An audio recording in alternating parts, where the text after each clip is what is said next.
6.2 Hukum linear dan hubungan tak linear. Jadi kita akan mempelajari kita akan mengaplikasikan hukum linear kepada hubungan tak linear. Ini adalah beberapa contoh graf hubungan tak linear yang kita telah dapat daripada video yang pertama, iaitu graf kuadratik, graf kubik dan graf salingan, dan pelbagai jenis graf hubungan tak linear yang lain. Jadi semua hubungan tak linear ini kita boleh tukarkan kepada hubungan linear. Jadi semua graf melengkung ini kita boleh tukarkan kepada satu graf garis lurus dengan menggunakan hubungan y sama dengan mx tambah c. Kaedah menukar hubungan tak linear kepada bentuk linear. Dengan persamaan y sama dengan mx tambah c. Jadi dua pemalai yang kita perlu tahu ialah M iaitu kecerunan dan C ialah pintasan Y. Untuk menukar hubungan tak linear kepada bentuk linear, kita akan lihat di sini Y dan X kita akan tulis dalam huruf besar, di mana Y merupakan boleh ubah bagi paksi Y dan X merupakan boleh ubah bagi paksi X. Jadi Y besar boleh terdiri daripada pemboleh ubah Y sahaja atau Y dan X. Nanti kita akan lihat dengan lebih terperinci apakah maksudnya. Untuk X pula, untuk X besar hanya terdiri daripada pemboleh ubah X sahaja. Jadi tak boleh ada Y pada pemboleh ubah X besar. Untuk kecerunan M, iaitu pemala M, yang pertama sama ada sudah diketahui nilainya, mungkin dia dah ditulis dalam nombor, atau diperoleh melalui rumus kecerunan bagi graf garis lurus penyuaian terbaik. Jadi ada kemungkinan apabila kita menukar satu hubungan tak linear kepada hubungan linear, nilai M tu kita telah ketahui. Kita dah dapatkan satu nilai iaitu nombor, ataupun kita perlu mendapatkan daripada rumus kecerunan. Seterusnya pintasan pada paksi Y iaitu C, sama ada sudah diketahui nilainya. Begitu juga dia lebih kurang sama dengan kecerunan. Tapi untuk yang kedua, mungkin ia diperoleh melalui bacaan pada pintasan Y bagi graf garis lurus penyuaian terbaik. Jika tidak melibatkan logaritma, kita akan ada dua keadaan di mana kita menukar hubungan tak linear kepada bentuk linear dengan menggunakan konsep logaritma. Bentuk yang pertama, contoh Y sama dengan AX tambah B per X. Kita akan bahagikan persamaan dengan X. Jadi semua sekali kita akan bahagikan dengan X ataupun kita darab dengan 1 per X.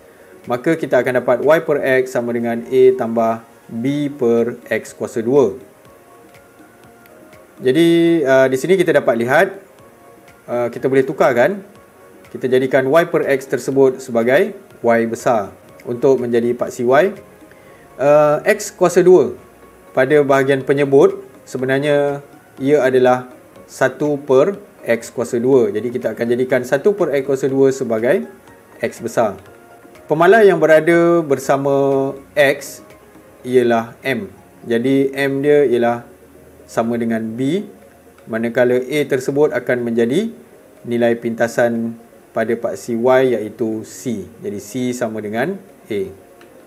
Apabila kita susun semula dalam bentuk Y sama dengan MX tambah C, Y ialah Y per X, X besar ialah 1 per X kuasa 2, M ialah B dan C ialah A. Ini kita susun semula dalam bentuk yang lebih mudah kita lihat. Jadi persamaannya ialah Y per X sama dengan B per X kuasa 2 tambah A. Jadi perlu diingatkan bahawa pemboleh ubah pada huruf Y besar yang diwakili oleh Y besar boleh diwakili oleh Y sahaja ataupun Y dan X. Tetapi untuk X besar hanyalah pemboleh ubah X sahaja, tak boleh bercampur dengan Y. Contoh lain, Y sama dengan AX tambah B per X. Dengan menggunakan persamaan yang sama, kita juga boleh mendarabkan persamaan tersebut dengan X. Ingat ini adalah masih lagi persamaan yang sama dengan bentuk yang pertama tadi. Okey, darabkan persamaan dengan X, kita akan dapat XY sama dengan AX kuasa 2 tambah B. Jadi Y besar diwakili oleh XY dan X besar diwakili oleh X kuasa 2. Maka kecurunan iaitu M ialah sama dengan A dan C sama dengan B. Okey, oleh kerana A berada di sebelah X ataupun menjadi pekali kepada X kuasa 2, maka ia adalah kecerunan. Jadi kita tuliskan semula Y besar ialah XY, X besar ialah X kuasa 2, kecerunan M ialah A dan pintasan Y ialah B. Dari sini kita dapat lihat bahawa daripada satu persamaan yang sama, kita boleh menghasilkan dua bentuk persamaan linear. Okey. Jadi soalan ni boleh dikatakan sebagai satu soalan yang terbuka. Jika tidak ditetapkan apakah boleh ubah bagi Y besar dan X besarnya.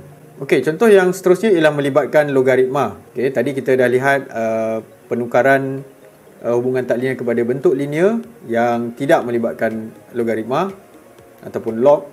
Jadi yang kali ini kita akan melibatkan log untuk menukar hubungan tak linear kepada bentuk linear. Okey, bentuk yang pertama, contoh Y sama dengan AB kuasa X. Dengan menggunakan hukum logaritma, kita boleh tulis semula persamaan tersebut dalam log Y sama dengan log A tambah log B kuasa X. Okey, kita kena lihat baliklah bagaimana kita mempelajari hukum log dalam bab 4. Seperti yang saya sebutkan tadi. Jadi pengetahuan tentang hukum log adalah amat penting. Jadi kita susun semula log Y sama dengan log A tambah X log B. Jadi dengan menggunakan hukum kuasa, jadi kita akan jadikan X kuasa tersebut menjadi perkali bagi log B.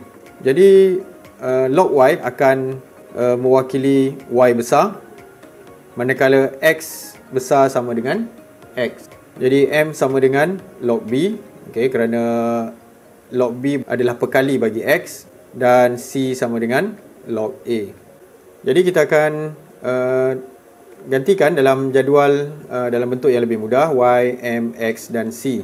Jadi kita akan dapati Y ialah log Y, X besar ialah X, kecurunan M ialah log B dan pintasan Y ialah log A.